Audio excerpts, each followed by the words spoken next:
Have you ever wondered why you end up falling for the people who are just there all the time?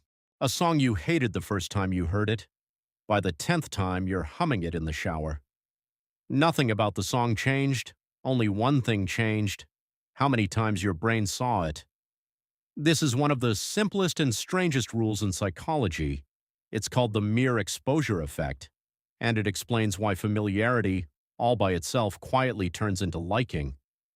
In the late 1960s, a psychologist named Robert Zajonc ran an experiment that seemed almost too simple to matter.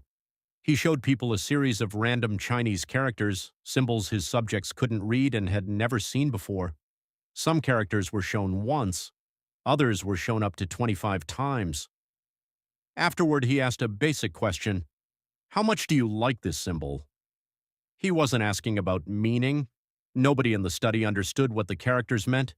He was asking about feeling. The results were almost too clean. The more times a person had seen a character, the more they liked it.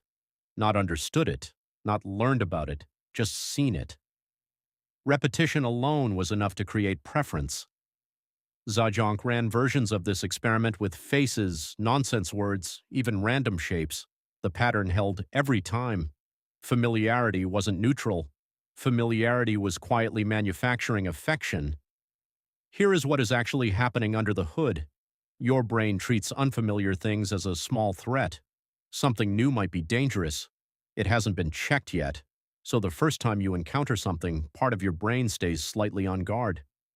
But every repeated exposure is proof that nothing bad happened.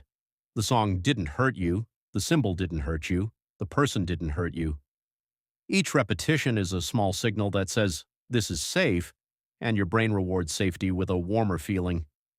This is why the same commercial jingle, annoying at first, eventually becomes comforting.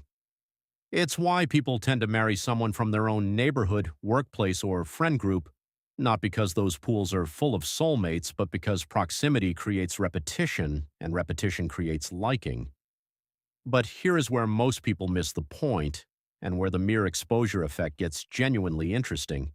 It has a ceiling.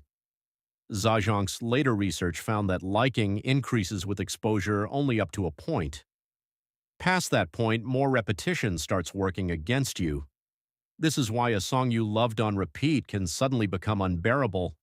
Familiarity builds liking, but overexposure can quietly flip it into fatigue. There's a second catch, too.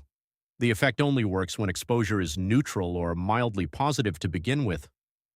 If the first experience is genuinely bad, a painful memory, a real betrayal, repeated exposure doesn't soften it, it reinforces it. Familiarity amplifies whatever feeling is already there. It doesn't create good feelings out of nothing. Advertisers have known this for 100 years.